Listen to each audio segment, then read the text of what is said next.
안녕하세요. 저는 빈털터리로 시작해 우여곡절이 많았으나 단칸방에서 시작해 조금씩 아끼고 모아가며 결국에는 내 집까지 장만하게 되었네요. 남편과는 같이 고생해온 만큼 백년해로 할 줄 알았는데 집이 생기고부터 자기 할 일은 다 끝났다고 생각한 건지 내가 여태까지 반평생을 함께한 사람이 맞는지 싶을 정도로 변하더라고요. 남편만큼은 아니지만 저도 필요할 때 나가서 돈도 벌어오고 했는데 이 집이고 뭐고 전부 자기 거라고 하면서 난리도 아니었어요. 좋은 이야기도 아니고 그때 인생을 다 돌이키기엔 1시간 가지고는 모자랄 것 같아서 생략하도록 하겠습니다. 아무튼 그때 남편의 행동으로 인해서 결국 법원까지 가게 되었고 이혼하게 되었습니다.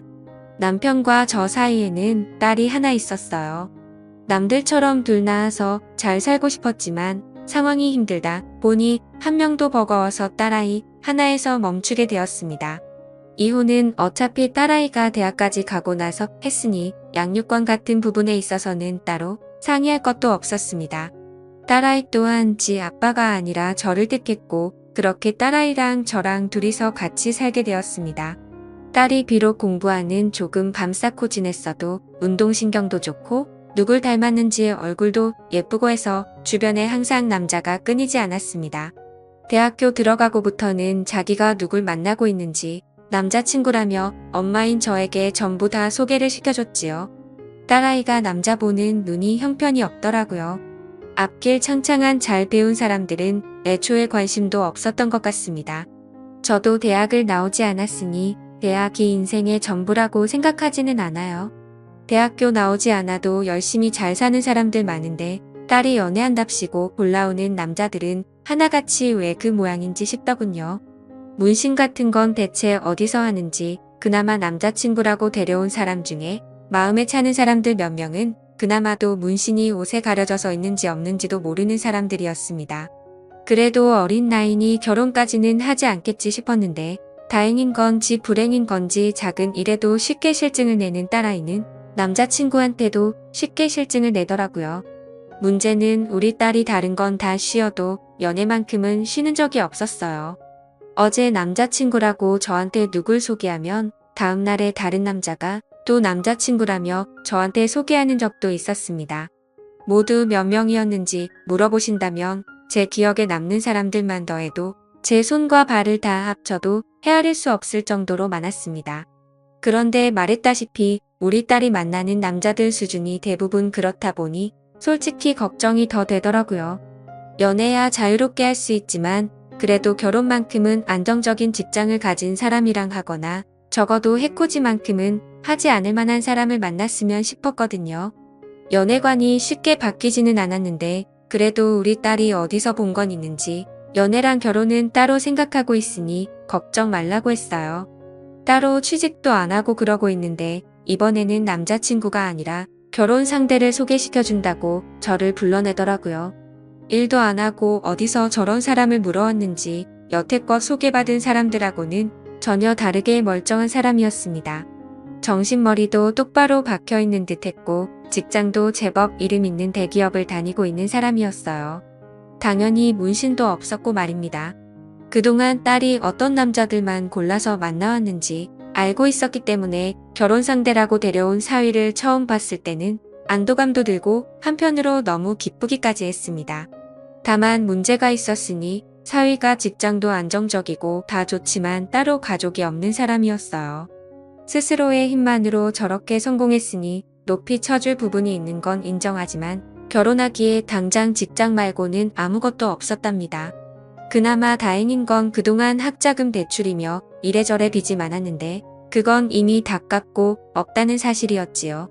대신 결혼을 하게 되면 당장 지낼 곳이 없다고 하는 거였어요. 그래서 결국 저희 집에서 처가살이를 할 수 있게 배려를 해줬습니다.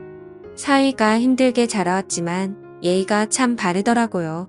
사실 제가 집을 팔아서라도 살 곳을 마련해주는 방법도 있었겠지만 사위는 처가살이하는데 실은 내색 따로 하지 않고 같이 사는 동안에도 저한테도 참 잘했어요. 자기한테 없던 부모나 마찬가지라며 그만큼 저에게 효도하겠다더군요. 이렇게 좋은 남자를 만날 줄 알면서 딸아이는 그동안 뭐하러 그런 놈들을 만나온 건지 싶었습니다. 아무튼 딸아이도 결혼을 했고 집에서 나간다면 조금 외로웠겠지만 처가 살이를 하게 되면서 제 품에 끼고 살게 되니 그거 하나만은 좋더군요. 거기에 사위가 저한테 점수 따겠다고 집안일도 힘써야 하는 일들이나 설거지 같은 건 알아서 척척하기 때문에 저도 많이 편해졌습니다. 남편과는 그렇게 헤어지게 되었지만 그래도 지금 상황이 주변에 자랑하고 다닐 만한 정도라는 생각이 들었고 딸내외가 내 집에 들어와 살며 있는 동안은 정말 매일이 행복했습니다. 그 순간을 목격하기 전까지는 말이죠. 저도 동네에 아는 사람들 가게 나가서 소일거리 해주고 하면서 생활비도 벌고 있었습니다. 사위가 생활비 보탠다고 얼마씩 보내주긴 했지만 그래도 언젠가는 독립해서 나가야 할 텐데 무작정 준다고 고맙다고 받을 게 아니라 그 돈은 제가 따로 모아주고 싶었죠. 그래서 그렇게 소일거리 하면서 생활비 벌이하면서 지내고 있었습니다. 원래는 동네에 잘 아는 사람이 다니는 공장에 가서 하루같이 일을 하고 일당을 받아오는 예정이 있어서 아침 일찍부터 나갔어요. 그런데 공장까지 도착해서는 공장 설비에 문제가 생기는 바람에 일을 시작하지도 못하고 돌아오게 되었죠. 이동하는데 이미 시간을 많이 써버려서 다른 데에 일하러 나가봤자 돈 버는 느낌도 안 들겠다 싶어서 그날은 그냥 집에 들어가서 쉬어야겠다는 생각을 했습니다. 그리고 집에 들어갔는데 딸부부가 쓰는 방에서 딸아이가 앓는 소리가 들리더라고요. 사위는 분명히 한참 출근해 있을 시간인데 들려서는 안 되는 소리가 들려오니 오만 가지 생각이 다 들더라고요. 약정하고 딸아이 방문을 열어보니 우리 사위가 아니고 결혼하기 전에 한참 젊은 시절에 연애한답시고 만났을 법한 제가 싫어하는 부류의 사람이 방 안에 제 딸하고 같이 있더군요. 그렇습니다. 제 딸이지만 욕먹어도 싸지요. 저도 일 나가고 지난 남편 그러니까 사위도 출근해 있는 동안 그 틈을 타서 딸아이는 생산적인 일이 아니라 다른 일을 하고 있었던 거예요. 따지고 보면 생산적인 일일 수도 있겠지만 아무튼 해서는 안 되는 일이나 마찬가지였죠. 남자 보는 눈이 좀 없을지라도 이런 말도 안 되는 일을 저지르는 아이는 아니라고 생각했는데 참 제가 돈 번다는 핑계로 정말 자식 교육을 제대로 못 시켰구나 하는 후회가 들더군요. 딸아이는 절대 사위한테 말하지 말라고 하는데 그 얼굴에는 후회나 죄책감은 하나도 보이지 않았습니다. 오히려 차라리 들켜도 저한테 들켜서 다행이구나 하는 그런 느낌이었어요. 그래도 자식 부탁인데 자식 이기는 부모가 어디 있겠습니까? 그래서 딸아이가 말한 대로 아무것도 모르는 척하고 있었지요. 그런데 그때마다 정말 이 꼴 저 꼴 다 보기 싫더라고요. 그 사실을 숨기고 있는 제 자신에게도 자괴감이 느껴지고 괜히 제가 일 때문에 밖에 나가 있으면 딸아이가 또 집에 외간 남자를 들이지는 않았을지 그런 생각도 들고 말입니다. 그래서 더는 신경 쓰고 싶지 않아서 제 집은 딸아이한테 넘겨주고 저는 남은 재산을 조금 처분해서 제가 나고 자란 고향으로 돌아왔습니다. 작은 아버지가 아직 시골집을 가지고 계셨고 저희 부모님이 저한테 남기신 건데 하면서 저한테 흔쾌히 집을 사용하게 해주셨지요. 세월을 맞으며 몇 번 고쳐진 집이긴 하지만 태어나서부터 결혼 전까지 살았던 집인데 서울 사람이 다 되었는지 처음에는 시골집이 적응이 되지 않더군요. 딸아이 아니어도 서울에 친구들도 많았고 할 게 많았는데 이곳은 참 할 게 없더라고요. 거기에 집이 비어 있으니 사위 출근한 사이에 딸아이가 집에 사람들 끌어들일 거 생각하고 있자니 참 사위한테는 미안한 소리지만 그래도 그 꼴 안 봐도 되니 마음이 편하더군요. 한편으로는 딸아이가 저한테 들켰음에도 불구하고 제가 이제는 아예 집을 나가버렸으니 오히려 맘 놓고 외간 남자들을 집에 들이지 않을까 하는 걱정도 들었고요. 팔이 안으로 굽어서 그렇겠지만 분명히 우리 사위는 아무 잘못 없고 딸아이한테 문제가 있음을 인지하고 있지만서도 끝에서 끝까지 들키지 않고 우리 딸이 무탈했으면 좋겠다는 생각을 했습니다. 그렇게 1년을 떨어져 살았는데 명절이고 생일이고 한 번을 찾아오지 않더군요. 그나마 사위는 저한테 먼저 전화라도 합니다. 왜 안 오는지 이유를 물어보면 일이 바빠서라고 대답을 했는데 딸아이랑 통화해보면 왜 안 오는지 그 이유는 사위가 아니라 딸한테 있었어요. 왜 이사를 가도 그렇게 멀리 떨어진 시골로 가버린 거냐면서 남편이랑 한 차에 타고 오래 있기 싫다고 하면서 그냥 명절 때는 안 가겠다 하더군요. 제 딸이지만 그때부터는 저도 정이 떨어지기 시작했습니다. 그리고 그 말을 듣자 하니 아직도 딸아이는 정신 차린 게 아니고 사위와는 멀게 지내고 있는 듯 싶더라고요. 걱정도 잠시였고 저도 시골 생활에 다시 적응하면서 있고 살았고 다른 사람도 아니고 제 자식이 저한테 소홀해지니 역시 자식한테 매달려가며 잘해주고 싶은 생각이 사라지더라고요. 그래서 그렇게 모르는 사람인 척 한참 지냈습니다. 그러던 어느 날이었는데 사위한테 연락이 왔어요. 지금 그쪽으로 내려가는 중이라고 해요. 명절도 아니고 내 생일도 아닌데 무슨 일로 오는가 싶었는데 사위가 다른 게 아니고 자기 혼자 가고 있는 중이라고 하더군요. 무슨 일로 오냐고 물으니 회사 출장이 잡혔는데 같은 지역이라서 그래서 간만에 숙소 안 잡고 장모님과 같이 저녁 식사라도 해야겠다며 찾아오는 겁니다.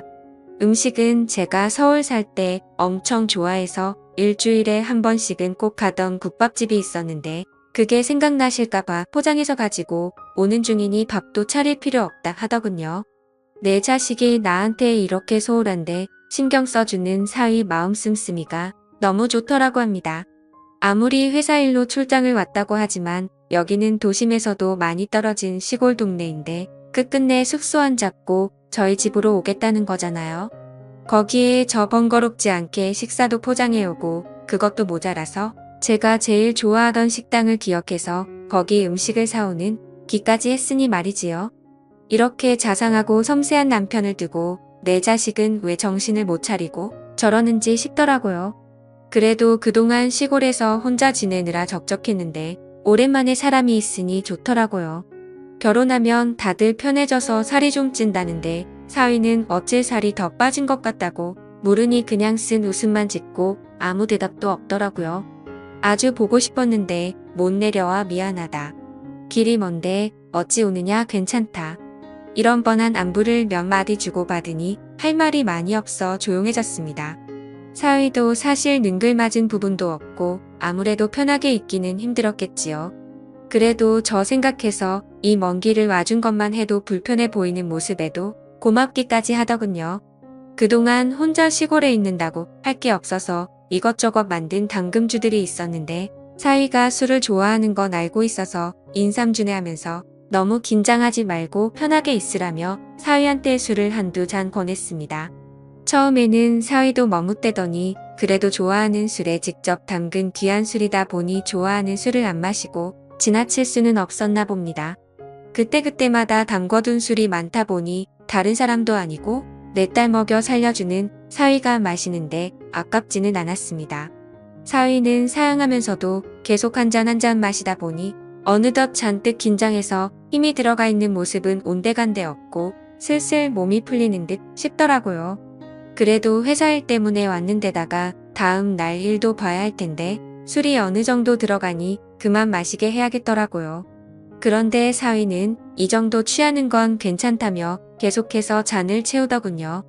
이상했죠.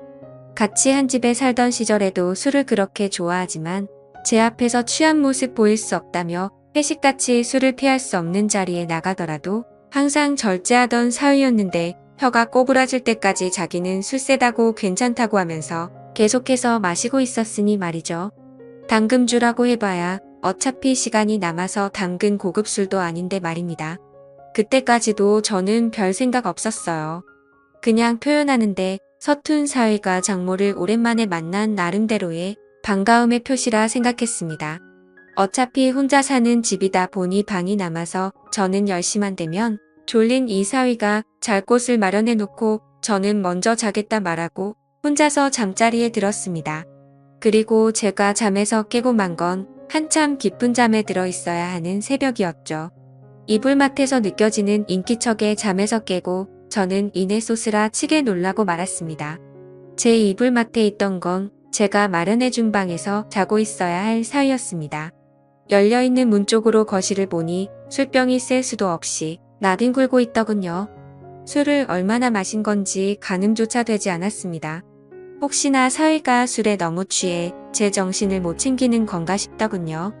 이러다 무슨 일이 생기는 건 아닌가 너무 긴장되었지만 그래도 여태껏 제가 봐온 사위를 믿기에 최대한 침착하게 행동했습니다.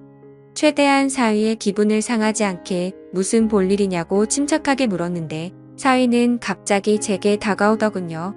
저는 깜짝 놀라 눈을 감아버렸고 잠시 후 두 눈을 떠서 쳐다보니 사위는 두 눈에서 눈물을 펑펑 흘리며 울고 있었습니다. 상황을 정리하고 한참 울고 있는 사위를 달래줬습니다. 한참을 울고 난 뒤에야 정신을 차린 사위가 정말 죽을 죄를 지었다며 죄송하다 사과하더군요. 이내 그러니까 제 딸이 다른 사람을 만나고 있던 현장을 목격해버렸다 합니다. 그리고 그 충격을 견딜 수가 없어 한동안 방황했고 회사에는 잠시 간장기 휴가 요청을 해서 일을 안 하고 집에만 있었다고 하더군요. 일에만 매달려서 가정을 지키지 못했다 생각했고 제 자식의 잘못을 눈감아주고 자기 탓으로 생각하려 했다고 합니다. 그리고 그 휴가 기간 동안 여행도 다니고 하면서 일하느라 손에 놓고 있었던 가정을 지키고자 여러 가지 계획을 세웠다고요. 하지만 제 딸 아이는 오히려 남편이 집에 있으니 자유를 억압당한다 생각했고 매일같이 부부싸움을 했다고 하네요. 그러다 어제 크게 싸우고 나서 홧김에 집을 나와버렸다 합니다.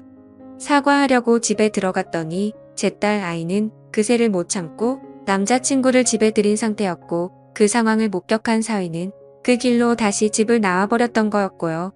저를 찾아온 것이 처음에는 복수할 요량이었다고 합니다. 자기에게 상처를 줬으니 제 자식에게 하나뿐인 가족인 저에게 풀 생각이었다네요. 하지만 도무지 그럴 수 없기에 이렇게 지금 이 상황이 되었다는 겁니다. 저는 다른 말은 하지 못했고 이야기를 하며 당장이라도 다시 눈물을 터뜨릴 것만 같은 사위를 안아줬습니다.